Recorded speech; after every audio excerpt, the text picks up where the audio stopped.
আসসালামু আলাইকুম সবাইকে। সম্প্রতি পলিটেকনিক শিক্ষার্থীদের স্বপ্নের প্রতিষ্ঠান ডুয়েটে অ্যাডমিশন পরীক্ষা অনুষ্ঠিত হয়েছে।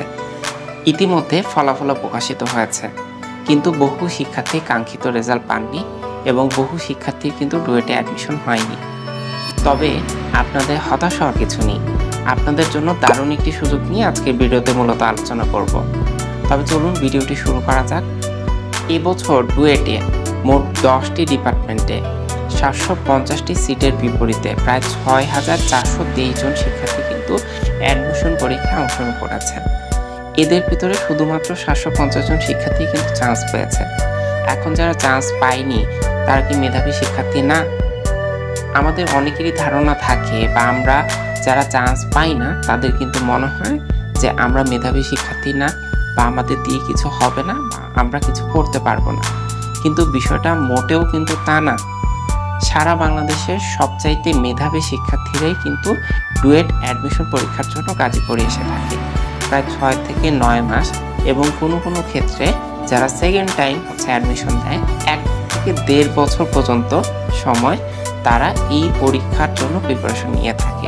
দীর্ঘ এই প্রিপারেশনের সময় বহু শিক্ষার্থী নিরলসভাবে পরিশ্রম করা যায়, কিন্তু বাংলাদেশে যেহেতু পলিটেকনিক শিক্ষার্থীদের জন্য একটাই মাত্র প্রতিষ্ঠান ডুয়েট, এখানে সিট সংখ্যা খুবই কম, তাই এখানে সবাই চান্স পাবে না, এটি স্বাভাবিক। কিন্তু যারা চান্স পাচ্ছে না তারা বিভিন্নভাবে হতাশাগ্রস্ত হয়ে থাকে।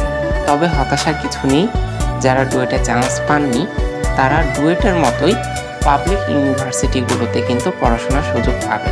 যারা ডুয়েটে অ্যাডমিশন পরীক্ষা উত্তীর্ণ হতে পারেনি তাদের জন্য দারুণ একটি সুযোগ হতে পারে চীন, কারণ চীন বাংলাদেশের পলিটেকনিক শিক্ষার্থীদের দারুণ কিছু স্কলারশিপ প্রোভাইড করে থাকে।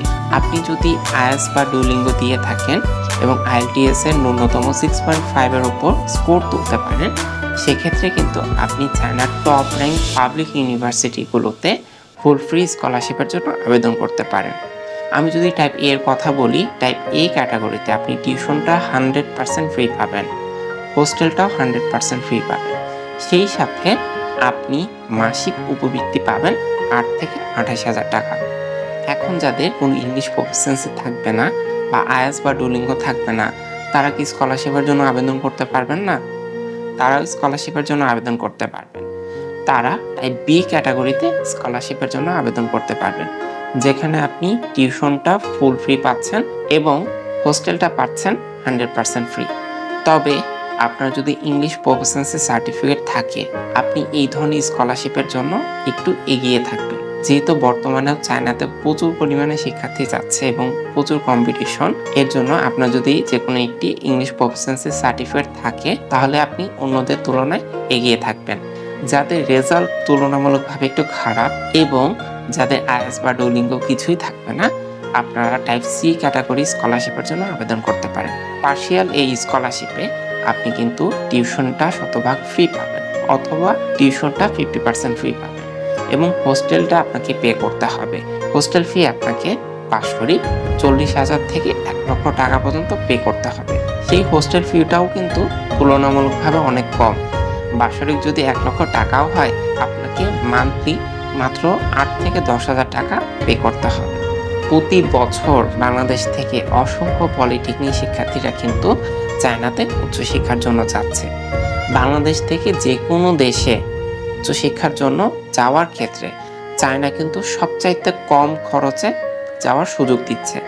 আপনি যদি পলিটেকনিক শিক্ষার্থী হন, আপনি বিশ্বের অনেক দেশেই কিন্তু যেতে পারবেন না, কিন্তু আপনি ব্যাচেলর প্রোগ্রামে চায়নার টপ র্যাঙ্ক পাবলিক ইউনিভার্সিটিগুলোতে যেতে পারেন।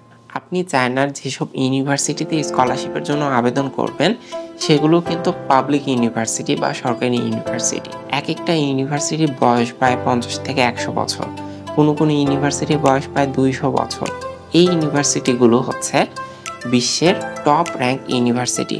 আমি যদি কিছু ইউনিভার্সিটির নাম বলি, Sichuan university, Harbin institute of technology, যেটাকে বলা হয় চীনের এমআইটি, তারপর নানজিং টেক ইউনিভার্সিটি, নুইস্ট, এনপিইউ, এই ধরনের ইউনিভার্সিটিগুলোতে কিন্তু আপনি আবেদন করতে পারেন।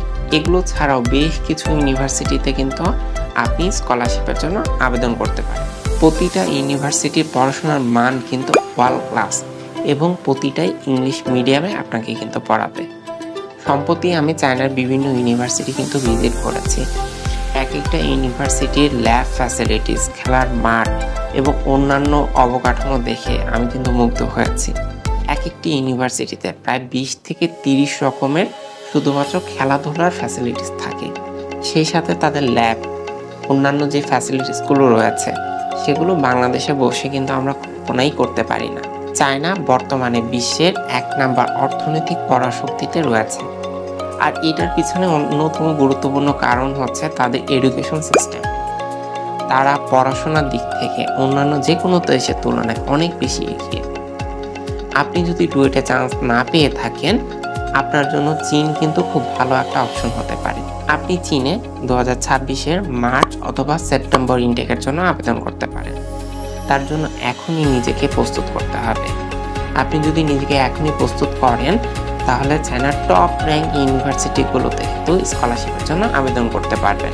বাংলাদেশের যে কোনো বিশ্ববিদ্যালয়ে একটা ডিগ্রির চাইতে আপনি যদি চায়না থেকে একটা ডিগ্রি অর্জন করতে পারেন, সেটা কিন্তু তুলনামূলকভাবে অধিক মূল্যবান হবে। আপনি চায়নাতে ব্যাচেলর কমপ্লিট করার পর চায়নাতে কিন্তু মাস্টার্সও করতে পারবেন। বাংলাদেশে কিন্তু খুব ঊর্ধ্ব পর্যায়ে আপনি চাকরি করতে পারবেন। সেই সাথে আপনি যদি ইউরোপে মুভ করতে চান, তাহলে চায়নাটাকে আপনি সিঁড়ি হিসেবে ব্যবহার করতে পারেন। কারণ ইউরোপে ব্যাচেলর প্রোগ্রামে এত পরিমাণে স্কলারশিপ দিয়ে থাকে না যেটা চায়না দিয়ে থাকে, এবং ইউরোপের সব ইউনিভার্সিটি কিন্তু ডিপ্লোমাধারীদের অ্যাকসেপ্ট করে না। আজকের ভিডিওটি এই পর্যন্তই। পরবর্তী কোনো নতুন ভিডিওতে আপনাদের সাথে আবার কথা হবে ইনশাআল্লাহ। যারা উচ্চশিক্ষা নিয়ে বিভিন্ন তথ্য চাচ্ছেন, আমার ইউটিউব চ্যানেলটি ভিজিট করতে পারেন। আমি উচ্চশিক্ষা নিয়ে বিভিন্ন কন্টেন্ট নিয়মিতভাবে আপলোড করে থাকি। আপনাদের কোনো তথ্য বা পরামর্শের জন্য আমার সাথে সরাসরি যোগাযোগ করতে পারেন। আমার হোয়াটসঅ্যাপ নাম্বারটা ডিসক্রিপশন বক্সে দেওয়া থাকবে। আজকে এই পর্যন্তই। আল্লাহ হাফেজ।